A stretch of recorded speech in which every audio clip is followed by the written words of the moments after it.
Hello friends, ఇప్పుడే మన విజయ్ తలపతి గారు నటించిన జననాయకన్ సినిమా చూసాను.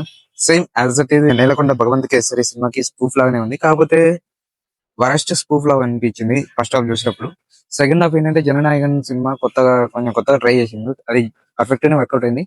అండ్ సెకండ్ హాఫ్ లో వచ్చే సాంగ్ కూడా చాలా హైనిస్తుంది సినిమాలో. ఇంటర్వెల్ నుంచి మాక్సిమం హై లెవెల్ లో ఉంది సినిమా అయితే. తలపతి ఫ్యాన్స్ కి అయితే మంచి పండుగ అని చెప్పాలి ఈ సినిమా. అండ్ ఫ్యాన్స్ కి ఇంకో బ్యాడ్ న్యూస్ కూడా అది. విజయ్ తలపతి గారి చివరి సినిమా కావడం కూడా. పొలిటికల్ తర్వాత అతను సినిమాలు తీయనని చెప్పారు. సినిమా విషయానికి వస్తే పూజా హెగ్డే గారు బాగానే ట్రై చేశారు, కాకపోతే అంత ఇంపాక్ట్ చూపించలేదు. అండ్ మన మమితా బైజు గారు కూడా అంత పర్ఫెక్ట్ గా అనిపించలేదు. ఆ డబ్బింగ్ కూడా పర్ఫెక్ట్ గా సెట్ అవ్వలేదు. విజయ్ తలపతి గారు తన క్యారెక్టర్ ని చాలా బాగా ట్రై చేశారు, కానీ ఎక్కడో మిస్ అయిన ఫీలింగ్ వచ్చింది ఫస్ట్ హాఫ్ లో. సెకండ్ హాఫ్ లో మాత్రం పర్ఫెక్ట్ గా సెట్ అయింది ఈ సినిమాకి. ఏదేమైనా మన బాలకృష్ణ గారి dialogue delivery and Anil Ravipudi direction and ఆ బీజియం కానీ సెలక్షన్ వేరే లెవెల్లో ఉన్నది. కానీ ఈ సినిమా చూసినప్పుడు మనకు అంత ఇంపాక్ట్ అనిపించలేదు. నెలకొండ భగవంత్ కేసరి చూసిన ఫీల్ ఫస్ట్ హాఫ్ అనిపిస్తుంది. సెకండ్ హాఫ్ లో అసలు సినిమాకి దానికి కనెక్షన్ లేనట్టుంది. కానీ నేలకొండ భగవంత్ కేసరి దానికి సంబంధించిందే ఉంటుంది మాక్సిమం. అయితే సన్నీ డియోల్ క్యారెక్టర్ ని ఎక్కువ ఎలివేట్ చేశారనిపించింది. మరి అంత ఎలివేషన్ అవసరం లేదనిపించింది సినిమాలో. రేవన్ క్యారెక్టర్ కూడా అంతగా లేదు సినిమాలో. ఆ క్యారెక్టర్ కూడా నాకు తెలిసి అవసరం లేదనిపించింది సినిమాకి. కానీ ఎందుకు పెట్టారో కూడా అర్థం కావట్లేదు. సినిమా చూస్తున్నంతసేపు ఆ సాంగ్స్ కానీ ఆ ఎమోషన్స్ కానీ అంత పర్ఫెక్ట్ గా క్యారీ అవ్వలేదు. అలా ఫీల్ కూడా అనిపించలేదు సినిమాలో.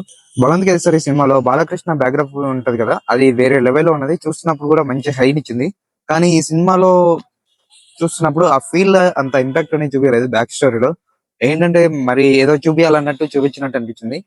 సెకండ్ హాఫ్ లో ఇంకొక స్టోరీని పెట్టారు, అది దానికి దీనికి సింక్ లేకుండా పోయింది సినిమాకి. అట్లీ గారు తన ఓన్ డైరెక్షన్ లో ఓన్ స్టోరీలు రాస్తేనే మేలు అనిపించింది. ఇలాంటి రీమేక్స్ అతనికి పర్ఫెక్ట్ అవ్వవు అని అంత సెట్ అవ్వలేదు అనిపించింది. ఇప్పటి నుంచైనా రీమేక్లు చేయకుండా అతని సొంత స్టోరీలు రాసుకొని తీస్తేనే మేలు. కానీ ఒకటి చెప్పాలి, విజయ్ తలపతి గారికి సంబంధించి ఒక సాంగ్ ఉంది కదా సెకండ్ హాఫ్ లో, అది మాత్రం వేరే లెవెల్లో ఉంటుంది. అండ్ ఇంటర్వెల్ నుంచి స్టార్ట్ అయినప్పటి నుంచి ఆ సాంగ్ అయిపోయే వరకు వేరే లెవెల్ హైట్ ఇచ్చింది సినిమాలో. ఆ సినిమా చూస్తే మీకు ఆల్రెడీ అర్థమైపోయి ఉంటుంది. ఈ సినిమా విజయ్ తలపతి ఫ్యాన్స్ కి అయితే వేరే లెవెల్ అనిపిస్తుంది. అండ్ ఓన్లీ ఫ్యాన్ ఎలిమెంట్స్ మాత్రమే ఉంటాయి వాళ్ళకి. మిగతా స్టోరీ అంతా సేమ్ మనకు ఆల్రెడీ చూసాం కాబట్టి మనకి అనిపించలేదు. మన సినిమాలో వాళ్ళకి డబ్బింగ్ లో ఎలా ఉన్నాయో మనకు తెలియదు కాబట్టి మనకు అయితే వాళ్ళ డబ్బింగ్ చేపించింది ఆ విధానం అది అంత పర్ఫెక్ట్ గా మ్యాచ్ అవ్వలేదు అనిపించింది. అదొకటే ఉంది మైనస్. అండ్ ఫస్ట్ హాఫ్ కొంచెం స్లో ఫేస్ ఉండడము, సెకండ్ హాఫ్ కొంచెం హై ఎలిమెంట్స్ ఉండడం వల్ల అండ్ యాక్షన్ అనేది కొంచెం ఎక్కువసేపు ఉన్నాయి అనిపించింది. ఓవరాల్ గా చెప్పాలంటే first half Nelakonda Bhagavanth Kesari spoof and second half వచ్చేసి జననాయకన్ లో ఒక కొత్త స్టోరీ అని చెప్పాలి. అంతకు మించి ఈ సినిమాలో చెప్పడానికి ఏం లేదు. అండ్ మన విజయ్ తలపతి గారు మాత్రం ఆయన పర్ఫార్మెన్స్ వేరే లెవెల్. పూజా హెగ్డే అండ్ మమితా బైజు వాళ్ళ రోల్లో వాళ్ళు న్యాయం చేశారని చెప్పాలి. సినిమా మొత్తానికి యావరేజ్ అని చెప్పుకోవాలి.